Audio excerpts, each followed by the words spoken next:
Praise the Lord. दोस्तों, आज शाम में मैं आपको एक गवाही से उत्साहित करना चाहूँगा। एक बहन ने बताया कि उनके हाथों में खुजली हुआ करती थी और उन्हें बहुत धुंधला दिखाई देता था, यानी कि आंखों को भी प्रॉब्लम थी। फिर उस बहन ने हमारे साथ रोज़ सुबह शाम की प्रार्थनाओं में शामिल होना शुरू किया और अब उस बहन ने बताया कि उन्हें पूर्ण रूप से अच्छे से दिखाई देने लग गया है और खुजली भी चली गई है, खुजली से भी उन्हें चंगाई मिल गई है। मेरे प्रियो, जिस प्रकार से प्रभु यीशु मसीह ने इस बहन के जीवन में किया, उसी प्रकार से प्रभु आपके जीवन में भी करेंगे। आप भी रोज सुबह शाम की प्रार्थनाओं में शामिल होइए, प्रभु आपको चंगाई देंगे। आइए हम परमेश्वर के वचन की ओर देखते हैं और आज मैं आपसे बात करना चाहता हूं दूसरा राजा उसके 7वें अध्याय से। दोस्तों, यहां पर कुछ इस प्रकार से हुआ। एक बार सोमरोन को आराम के राजा ने घेर लिया और चारों तरफ से उन्होंने घेराबंदी कर ली, जिस कारण से सोमरोन में अकाल पड़ गया। उनके पास खाने को कुछ भी न बचा। यहां तक कि एक स्त्री ने एक दूसरी स्त्री के बच्चे को काट कर वो लोग खाने लगे। इस पर जब राजा ने इस बात को सुना तो वो एलिसा के पास गए। उन्होंने परमेश्वर से दुहाई दी और परमेश्वर ने उनके लिए एक अद्भुत आश्चर्य कर्म किया कि फाटक पर 4 कोढ़ी रहा करते थे। वो कोढ़ से ग्रसित थे और उनके पास भी भोजन नहीं था। उन्होंने सोचा कि हम क्यों यहाँ पर मर रहे हैं, अगर नगर के अंदर जाते हैं तो वहां भी हमको मरना है, क्योंकि नगर में भोजन नहीं है। और यदि हम आराम के राजा के पास जाते हैं तो वहां भी हमें मरना है, क्योंकि वो लोग हमें मार देंगे। परंतु फिर भी हम आराम के राजा के पास जाते हैं, अगर वो हमें जिंदा रखेगा तो हम उनके साथ खाना खा लेंगे, अगर नहीं रखेगा तो वैसे भी हमको मरना ही है। उनके पास कोई उम्मीद नहीं है, कोई आशा नहीं है, कोई रास्ता नहीं है। चारों तरफ से यदि वो देखें तो उन्हें मरना ही है। कोढ़ से भी उन्हें मरना है, अपनी बीमारी से तो उन्हें मरना ही है, भोजन उनके पास नहीं है इसलिए भी उन्हें मरना है। नगर में जाएंगे तो वहां भी भोजन नहीं है, वहां भी उन्हें मरना है। और आराम के राजा के पास जाएंगे तो वो भी उन्हें मार डालेगा। तो उनके पास कोई भी ऑप्शन नहीं है। परंतु फिर भी उन्होंने अपने अंदर एक उम्मीद की किरण जगाई कि क्या पता आराम का राजा हमें अपने पास रख ले। और इस उम्मीद के साथ में वो निकले आराम के राजा के पास, उसकी सेना को देखने के लिए या फिर उसके पास जाने के लिए। और बाइबल कहती है कि जब वो जा ही रहे थे तो परमेश्वर ने एक अद्भुत आश्चर्य कर्म किया कि आराम के राजा और उसके सैनिकों ने कुछ आवाजों को सुना। क्या आवाजें सुनी? परमेश्वर ने उनके कदमों की आवाज को इतना बढ़ा दिया कि उन्होंने सोचा कि सोमरोन के राजा ने बहुत से राजाओं को और सैनिकों को अपनी मदद के लिए बुलवा लिया है और वो लोग हम पर चढ़ाई करने के लिए आ रहे हैं। वहां परमेश्वर ने बहुत से घोड़ों की कदमों की आवाज, सेनाओं के कदमों की आवाज को बढ़ा दिया। और इस बात को सुनकर आराम के राजा और उनकी सेना घबरा गई और वो अपना सब कुछ वहां पर छोड़कर भाग गए। इस पर ये 4 कोढ़ी जब मैदान में पहुंचे तो उन्होंने क्या देखा? वहां तो कोई है ही नहीं, वहां तो केवल सामान पड़ा हुआ है। और फिर वो 4 कोढ़ी गए, उन्होंने खाया पिया और फिर जाकर के अपने नगर में गए और उन्होंने सबको बताया कि वहां तो कोई भी नहीं है, सब लोग चले गए हैं, अब जल्दी से जाकर वहां का सामान ले आओ। और एक अद्भुत आश्चर्य कर्म वहां पर हुआ। उनका अकाल उसी दिन समाप्त हो गया।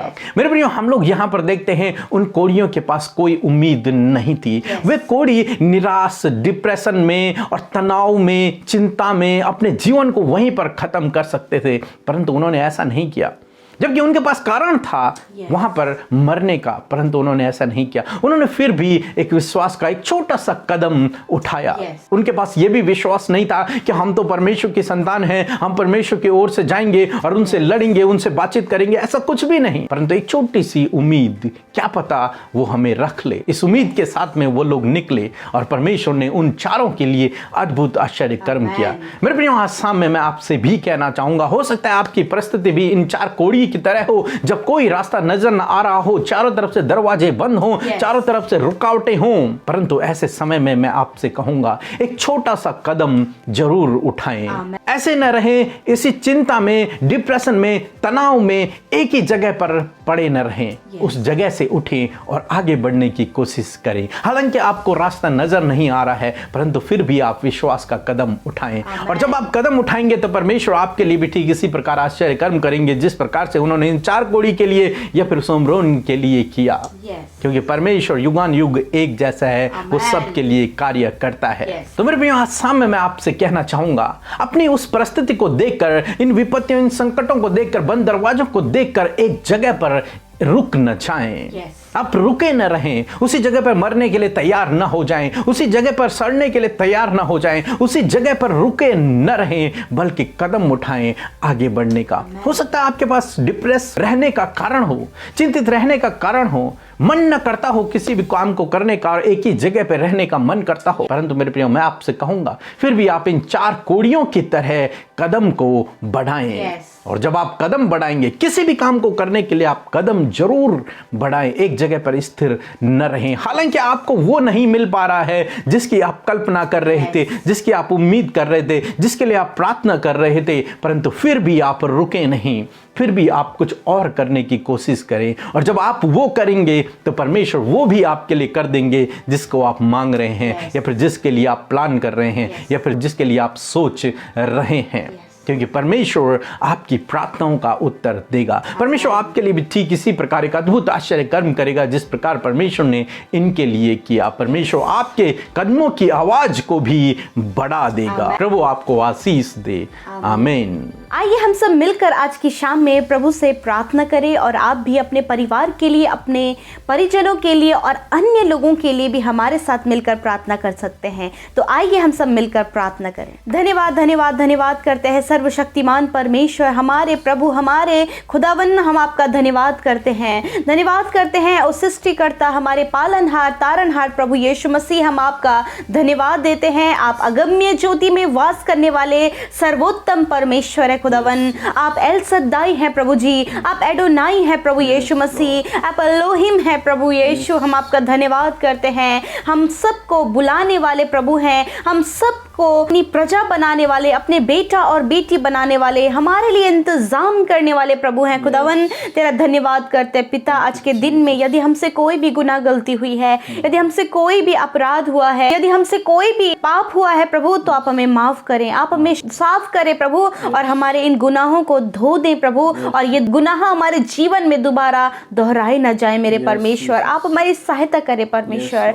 सच में हम धन्यवाद करते हैं आज की इस सुंदर शाम के लिए, आज की इस संगति के लिए जो आपने हमें दिया है प्रभु। हम सब जीवित हैं, इस बात के लिए धन्यवाद। हम सबको आपने ये संगति दी, आज की शाम में एकत्रित किया ताकि हम आपके नाम को धन्यवाद दे सके। हम सब सुरक्षित अपने घरों में हैं प्रभु। नाना प्रकार की बीमारियों से आपने हमें बचाया है, दुर्घटनाओं से बचाया है, और प्रभु इस समय में परमेश्वर अपनी महिमा के लिए आप हमें इस्तेमाल कर रहे हैं प्रभु। हम आपका धन्यवाद देते हैं। हम सबके किए हुए उद्धार के लिए धन्यवाद, हम सबके गुनाहों को माफ करने के लिए धन्यवाद, और हम सबको एक नया जीवन, अनंत जीवन देने के लिए धन्यवाद देते हैं प्रभु। पिता, आज की शाम में जो वचन हमने सुना है प्रभु, इस वचन के अकॉर्डिंग हम प्रार्थना करते लॉर्ड, इस वचन को हम कोड करते हैं पिता परमेश्वर।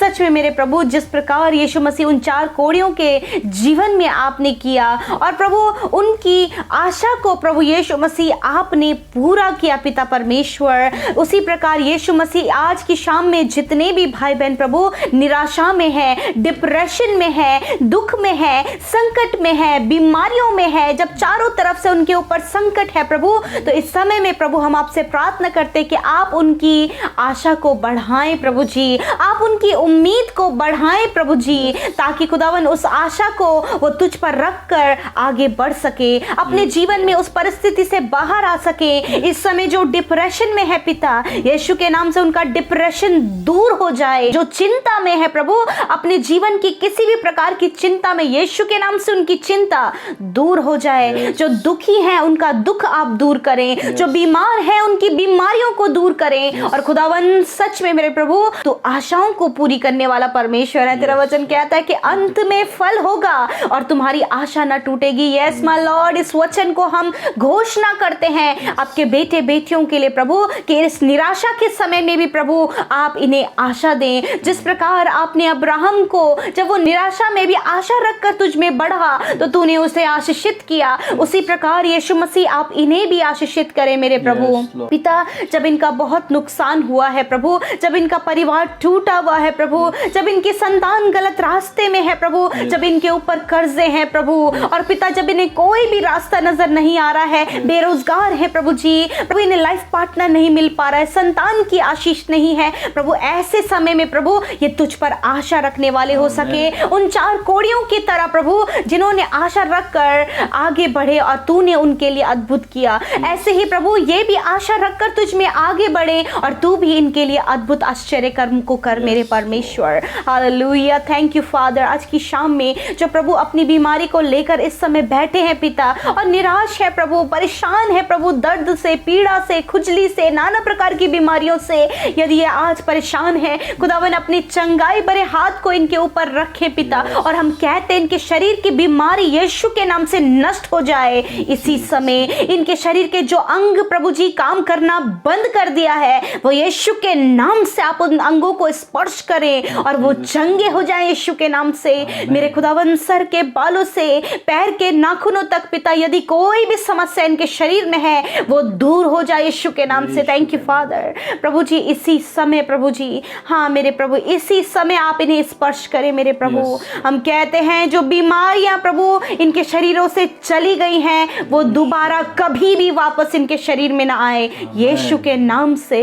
प्रभु जी हम उन सारी बीमारियों को नष्ट करते हैं यीशु के नाम से। और धन्यवाद कि आज आपने इनके शरीर को छू कर चंगा किया, ये चंगे हो गए हैं प्रभु, वो बीमारियां जड़ से नष्ट हो गई हैं प्रभु। Thank you, we praise your name Lord Father for this time Lord Jesus, and we command healing in the name of Jesus Christ. Thank you Father, thank you Lord. आपने चंगा किया प्रभु, इनकी निराशाओं को दूर किया प्रभु, जिनके टूटे हुए मन है उन्हें आप जोड़ दीजिए प्रभु, जो निराश है प्रभु आप उन्हें उत्साहित करें प्रभु, जो प्रभु जिनके पास कोई उम्मीद नहीं उनकी उम्मीदों को बनाए प्रभु। धन्यवाद करते हैं पिता, आज की रात में हर एक जन को आप मीठी और सुकून भरी नींद दे प्रभु जी। और खुदावन आपसे प्रार्थना है कि आप प्रभु उनके बुरे सपनों को, बुरे विचारों को और दुष्ट की बातों को इनके जीवन से नष्ट करें प्रभु जी। हम उन बातों को नष्ट करते यीशु के नाम से। धन्यवाद हमारी प्रार्थना को सुनने के लिए प्यारे यीशु, हम धन्यवाद देते हैं। सारी बातों में प्रभु आपको आदर, महिमा और जलाल देते हुए प्रार्थना यीशु के नाम से मांग लेते हैं। सुने और ग्रहण करें। आमीन, आमीन और आमीन।